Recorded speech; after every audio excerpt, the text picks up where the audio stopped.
Welcome to VVB9 news channel. చంద్రబాబుపై మండిపడుతున్న TTD ఉద్యోగులు. మీరు రాజకీయ స్వలాభం కోసం టీటీడీని వాడుకోవద్దు అంటూ చంద్రబాబుకు తేల్చి చెప్పిన ఉద్యోగులు. టీటీడీ ఉద్యోగ కార్మిక సంఘాల గౌరవ అధ్యక్షుడు కందారపు మురళి ఓ ప్రకటనలో విమర్శించారు. పద్ధతిలో జరిగింది అని నమ్మగలమా? దీని అర్థం ఏంటి? మీరు ఎవరి మీదో కోపాన్ని ఈ రకంగా బజారు పాలు చేయడం తప్ప టీటీడీ ప్రతిష్టని, వెంకటేశ్వర స్వామి ప్రసాదానికి ఉన్నటువంటి నాణ్యమైనటువంటి లేదా ప్రసాదంపై మీద ఉన్నటువంటి పవిత్రతని మీరు అపవిత్రం చేయడం కాదా? ఇది ఏ రకంగా సమంజసమైంది? చంద్రబాబు నాయుడు గారు, మీరు ఆలోచించండి. ముఖ్యమంత్రి స్థాయిలో తప్పులు సరిదిద్దబడ్డానికి మీరు ఈ రాష్ట్రం మొత్తానికి హెడ్గా ఉండేది. తప్పులు ఎవడన్నా చేస్తుంటే కఠినంగా శిక్షించండి, లేదా వాళ్ళ మీద మీరు ఏమేమి ఛార్జెస్ ఫ్రేమ్ చేస్తున్నారో వాటి ఆధారంగా శిక్షించండి. అది కరెక్ట్. కానీ ఈ రకమైనటువంటి మీ స్థాయిలో కొన్ని ఆరోపణలాగా మీరు ప్రకటించేసి దాన్ని వివాదాస్పదం చేయడం, దాని నుంచి లబ్ధి పొందాలన్నటువంటి ప్రయత్నం చేయడం అనేది ఏ రకంగానూ సమంజసమైనటువంటిది కాదు.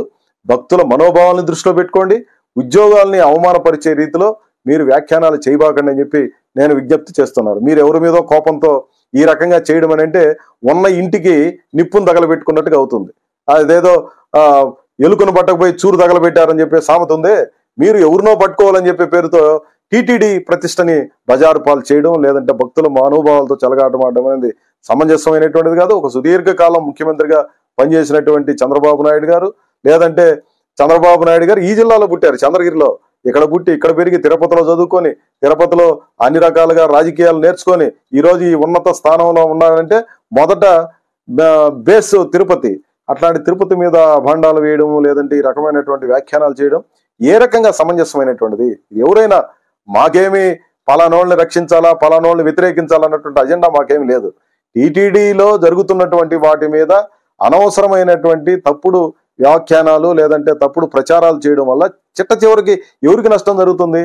అల్టిమేట్ గా మళ్ళీ టీటీడీకే నష్టం జరుగుతుంది. టీటీడీకి నష్టం జరగడం అంటే భక్తుల మనోభావాలను దెబ్బతీయడం, లేదా దాన్ని ఆధారంగా జీవిస్తున్నటువంటి ప్రజల యొక్క ఉపాధిని దెబ్బతీయడం తప్ప మరొకటి కాదనే విషయాన్ని తప్పనిసరిగా మీరు అర్థం చేసుకోవాలి. తిరుపతిలో పుట్టి పెరిగి ఇక్కడ రాజకీయాలు చేస్తున్నటువంటి మానాటి వాళ్ళందరూ దాదాపు 56 ఏళ్ళు ఇప్పుడు నాకు వయసు. ఇంతకాలం మేము అన్ని చూస్తున్నాం. టీటీడీలో ఇట్లాంటివి జరగడానికి అవకాశం లేదు. మేము దగ్గరగా చూస్తున్నాం. చంద్రబాబు నాయుడు గారికి తెలియదని అనుకోలేం. ఇది సరైనటువంటిది కాదు.